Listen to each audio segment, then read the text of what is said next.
মুস্তাফিজকে IPL থেকে বাদ দেওয়ার মাশুল দিতে হচ্ছে ভারতকে। 9 কোটি রুপি বা 12.5 কোটি টাকার মুস্তাফিজকে বাদ দিয়ে 6,000 কোটি টাকারও বেশি ক্ষতির মুখোমুখি ভারত ও আইসিসি। ক্ষতি হয়েছে বাংলাদেশ ক্রিকেট বোর্ডেরও। ভারতের বিপক্ষে বিশ্বকাপে পাকিস্তানের ম্যাচ বয়কটের সিদ্ধান্তেই এমন ক্ষতির সম্ভাবনা দেখা দিয়েছে। যদিও আইসিসি এ বিষয়ে পাকিস্তানকে কোনো শাস্তি দিতে পারবে না বলে মনে করছেন পিসিবির সাবেক প্রধান এহসান মানি। জানুয়ারি 3, 2026 আজ থেকে ঠিক এক মাস আগে আইপিএল থেকে মুস্তাফিজকে বাদ দেওয়ার জন্য কলকাতাকে নির্দেশ দেয় ভারতের ক্রিকেট বোর্ড। এরপর জল গড়িয়ে গেছে বহুদূর, বিশ্বকাপ খেলছে না বাংলাদেশ।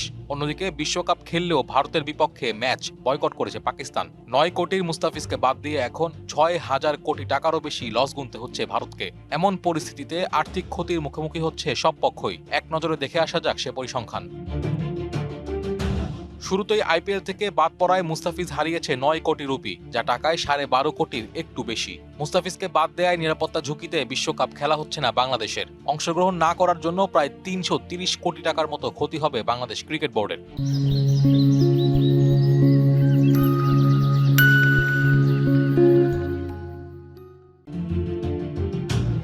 কিন্তু সবচেয়ে বড় ক্ষতির মুখে পড়বে ভারত ও আইসিসি।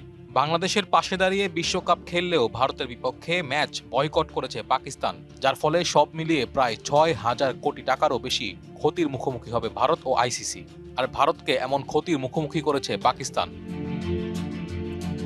যদিও গুঞ্জন আছে পাকিস্তানের এমন আচরণের জন্য শাস্তি দিতে পারে আইসিসি, কিন্তু পিসিবি ও আইসিসির সাবেক চেয়ারম্যান এহসান মানি বলছেন আইসিসি কোনোভাবে পাকিস্তানকে শাস্তি দিতে পারবে না। এর কারণ হিসেবে মানি বলেন, পিসিবি শুধু সরকারের নির্দেশ পালন করেছে। সরকারি নির্দেশ পালন করলে পাকিস্তানকে কোনো শাস্তি দেওয়া যাবে না। 2025 সালে চ্যাম্পিয়ন্স ট্রফি খেলতে বিসিসিআই পাকিস্তানে দল পাঠায়নি। সে সিদ্ধান্তও এসেছিল ভারত সরকারের পক্ষ থেকেই। আইসিসি ওই সময় ভারতকে কোনো শাস্তি দেয়নি। তাই পিসিবিকেও শাস্তির মুখোমুখি করলে আরও বিতর্কের মুখোমুখি হবে ক্রিকেটের সর্বোচ্চ নিয়ন্ত্রক সংস্থাটি। Naim Hamid, DBC news.